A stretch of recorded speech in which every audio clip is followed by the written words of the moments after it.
نو مونږ د ځمکې د خلقت بیان کړو چې الله تعالی ځمکه پیدا کړه او د ځمکې نه مخکې د الله تعالی عرش د اوبو د پاسه و او په دنیا کې هیڅ یو مخلوق موجود نه و. نو چې کله الله تعالی د مخلوقاتو د وجود اراده وکړه نو اول قلم پیدا کړ او قلم تقدیر ولیکه او دا د ځمکې د پیدایش نه 50,000 کاله مخکې او بیا روایاتو کې راځي الله تعالی د دغه اوبو نه ځمکه جوړه کړه او اسمان یې ترېنه جوړ کړ. اوبه یې منجمدې کړې نو اول ځمکه پیدا شوه لیکن ځمکه غونډه وه او د هغې نه پس بیا په هغې کې یو ګیس او بخار پیدا شو نو الله تعالی د هغې نه اسمانونه پیدا کړل. و اسمانونه دي و ځمکې دي لیکن اسمانونه جدا جدا دي. د هر اسمان په منځ کې دومره مسافه ده لکه د رومبي اسمان او د ځمکې په منځ کې څومره ده او هر اسمان کې جدا جدا مخلوق پاتې کیږي لیکن د ځمکو داسې حالت نه دی. ځمکې داسې دي لکه د کتاب پاڼې یا د پیز هغه پاڼې یو بل سره پیوست او جوختې دي. بیا الله تعالی 3 قسمه مخلوق پیدا کړ. یو انسانانو او د انسانانو نه مخکې جناتو او بل ملائکو. جنات الله تعالی پیدا کړي په دې ځمکه باندې لیکن بیا الله تعالی دا اراده وکړه چې جناتو په ځای په دې ځمکه انسان پیدا کو ځکه په دې ځمکه باندې حکومت کول دي او د جناتو هوښیارتیا او عقلمندیا غیره کمزورې ده. روایاتو کې راځي چې د ټول هوښیار پیری او جن هغه د یو 10 کلن ماشوم برابر عقل لري هوښیارتیا لري نو هغه په دې ځمکه حکومت نشو کولی او نه په دې ځمکه باندې خلافت کولی شو. نو روایاتونه دا معلومیږي چې الله تعالی ورپسې ملائک راولېږل او دا د دې ځمکې نه وشړله څه قتل کړل او څه لاړل دشتو ته او غرونو ته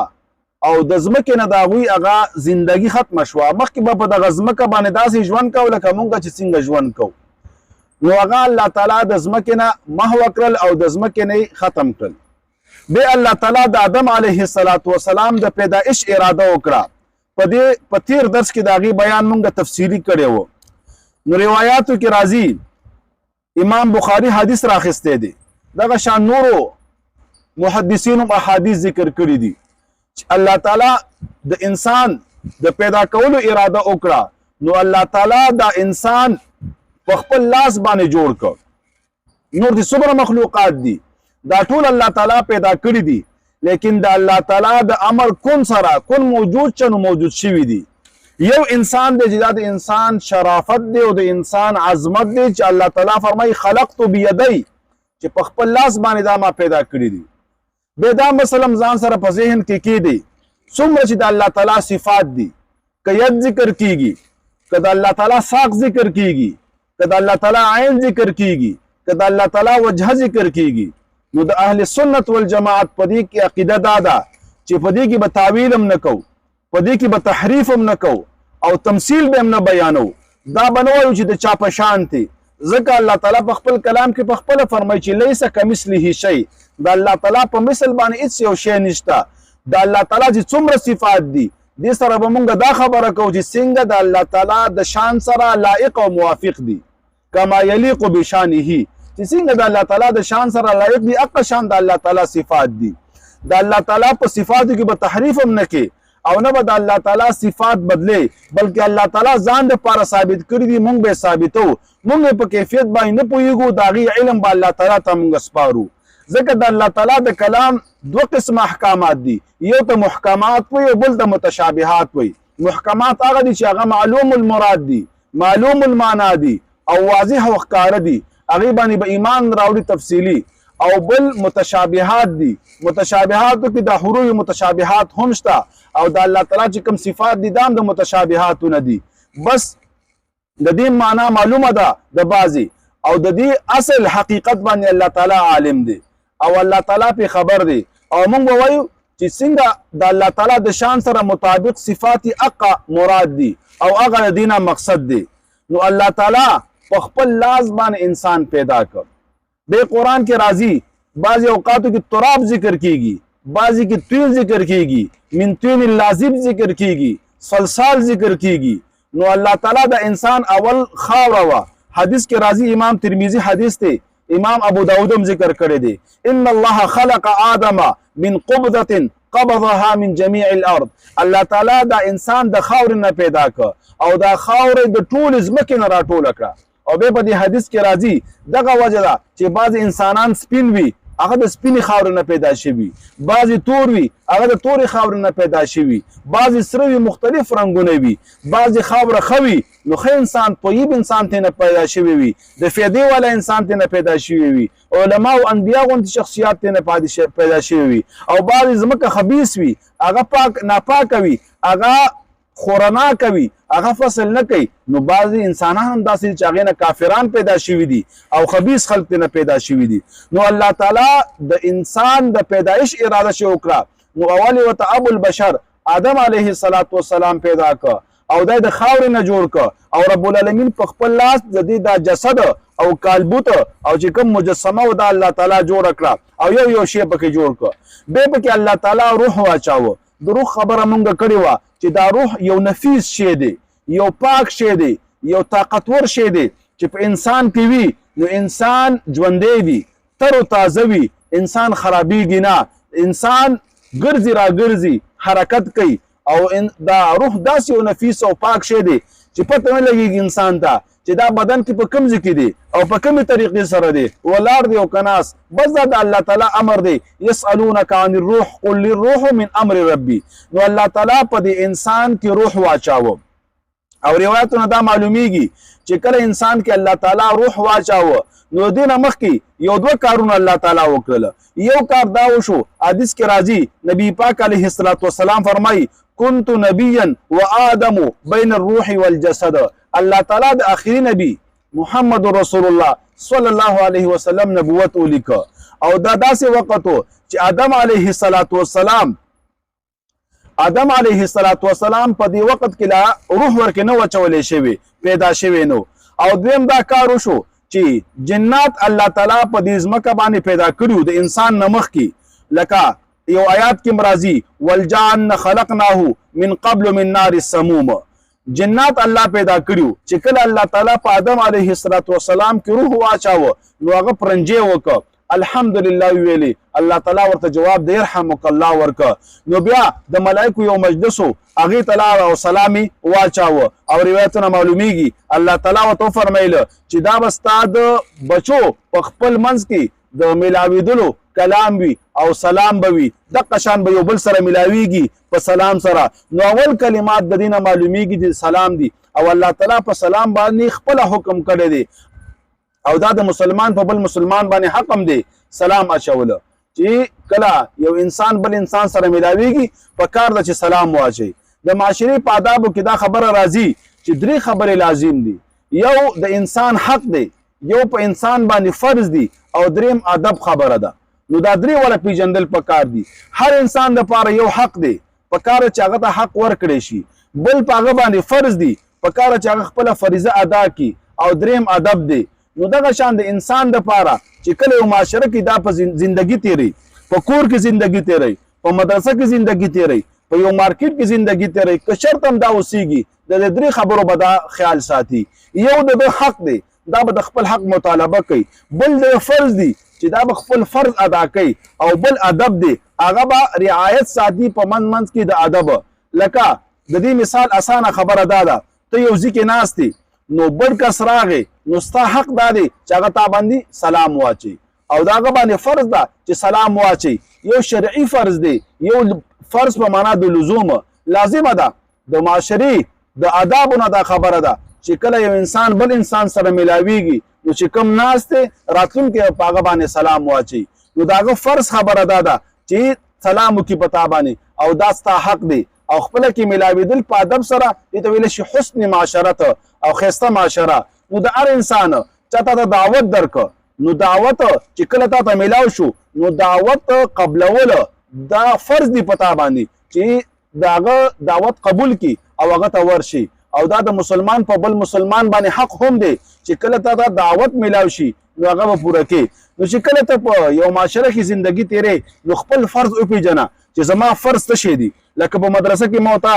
وخت تیرو نو د طالب فرض دا دی چې هغه به سبق یادي سبق ته پوره توجه ورکړي د استاد فرض دا دی چې هغه به ته سبق خای د مدرسې د انتظامی فرض دا دی چې هغه به ته خوراک او د آرام د پارزه هغه برابرې د استادانو بندوبست بکې د دې په منځ کې آداب دي طالب بم په ادب سره زندگی تیری استاد بم د آداب او خیال ساتي نظم او انتظامیه بم د آداب او خیال ساتي نو په دې سره مدرسم چلیږي دغه شانستا کور دی ته په یو کور کې زندگی تیری نو په کور کې ستاسو حق دی تا ته به حق ملاویږي بل ستا فرض دی هغه فریضه به پوره ادا کې او خپل منځ کې چې کوم ملاویدل دي کشران د مشرانو سره ورونو سره خویندو سره مور سره دغه شان ترور سره نور چې څومره رښتینی ستا سره په کور کې د آداب او خیال بساتي نو آدم علیه السلام جماعت د ملائکو تراغه او سلام ورته واچاوه بیا د آدم علیه السلام زندگی شروع شوله او آدم علیه السلام نبی مکلم الله تعالی وګ زندگی ورکړه او یو روایت کې راځي چې د نوح علیه السلام پورې دا تسلسل شروع و د آدم علیه السلام د بچو لیکن دا ډېر ښایسته وخت و داسې وخت و چې په دې کې نافرمانی نه وه په دې کې شرک نه و په دې کې کفر نه و یو اسلام و کان الناس امه واحده ټول امت واحد په دین اسلام باندې په توحید باندې بیا چې کله د نوح علیه السلام زمانه را نږدې شوله نو په قوم کې شرک پیدا شو او شرک څنګه پیدا شو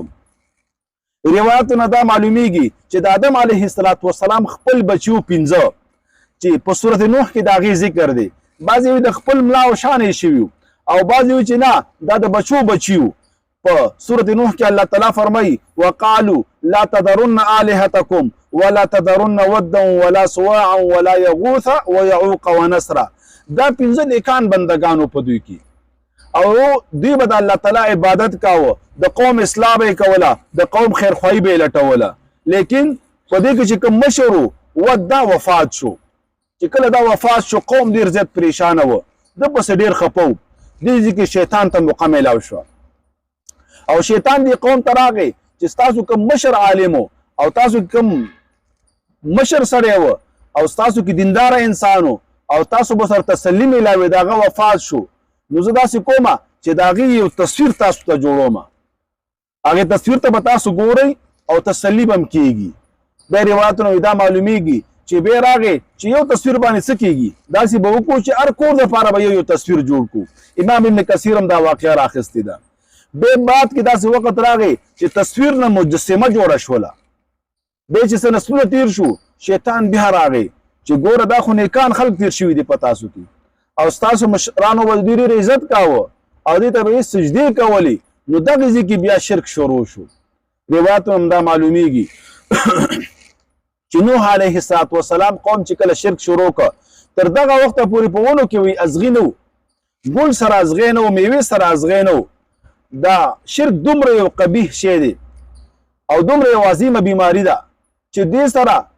دومره نحوست راغی چې په ونو کې ازغي پیدا شو ګل سره ازغی پیدا شو میوې سره ازغی پیدا شو نو د نوح علیه السلام قوم په شرک کې مبتلا شو الله ورته اول پیغمبر نوح علیه السلام راولېږه او دې ځکه علماء لیکلي دي چې د شرک بنیاد دوه اشیاء دي یو تصویر او بل قبر پرستی قبرونه غټ غټ جوړول هغې باندې غلافونه اچول او هغې باندې مزارونه او هغې باندې کمرې جوړول هغې خواته جوماتونه جوړول بعد کې دې نه بیا شرک جوړ شي او دغه شان تصویر او مصور سازی مجسمې جوړول دا بوتان همدغه اجسامو او دغه شان تصویرانو صورتونو لکه څرنګه نوح علیه السلام قوم په شرک کې اخته شو شیطان چې کله یو ګناه کوي په یو انسان باندې نو په ښه شکل کې راځي تا ته به موبایل والا دې کې به کتابونه ګوري او دې کې به ته خبرې کې خلکو سره او دې کې به د فیدې کې او بیا بعد کې ته وایي چې فیسبوک هم پکې واچوه واتساپ هم پکې واچوه بیا پکې ته څه کې خپل وخت ضایع کې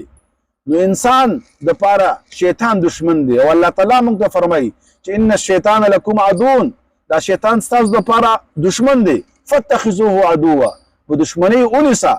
د سره څوکا دشمنی وکا. تیر درس کې دا خبره ما تاسو ته وکړه. پس مکه باندې ملائک پیدا وو،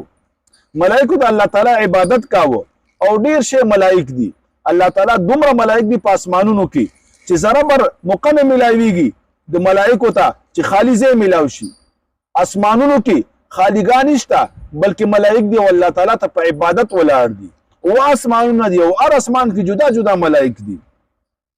او یو روایت کې راځي چې په اسمانونو کې بیت المعمور دی لکه بزمکه کې کعبه ده.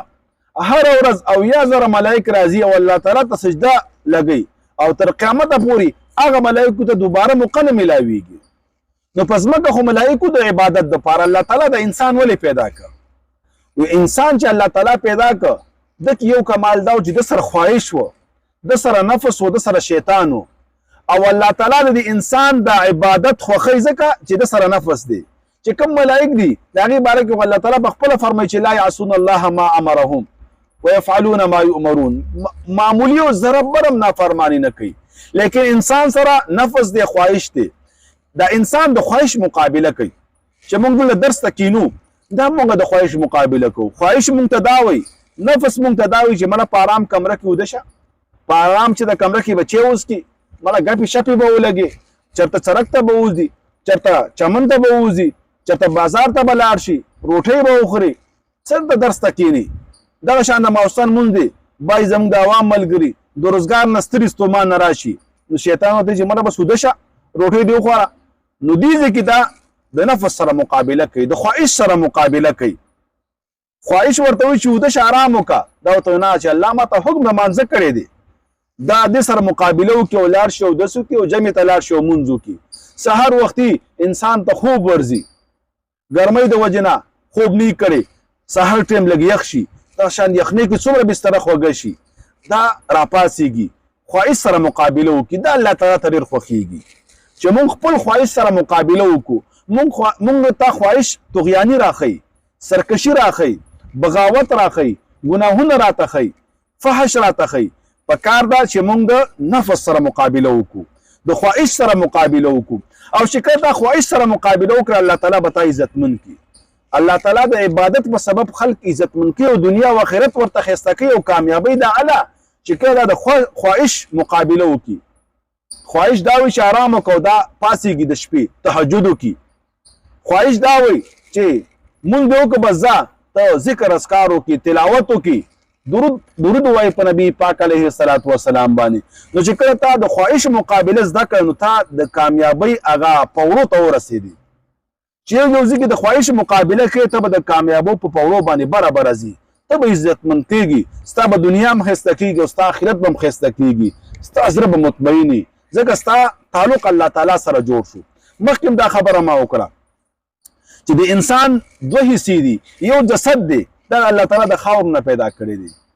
بل روح دی دا د الله تعالی په حکم باندې راغلی دی.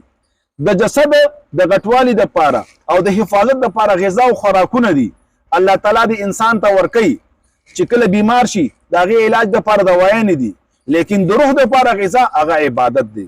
ستا روح په خوراک باندې نه خوشحالیږي که ته هر قسم پولاونه وخوري، ښه خوراک وکړي، ښې مزې وکړي، په دې باندې ستا روح خوشحالیږي نه بلکې ستا روح به نور هم مړ کېږي. ستا روح ته چې اطمینان ملاویږي، الا بذکر الله تطمئن القلوب، په ذکر سره. ذکر څه ته ویلی شي؟ الله یادول، په مانځه سره، په تلاوت سره، سبحان الله بحمده سبحان الله العظیم سره،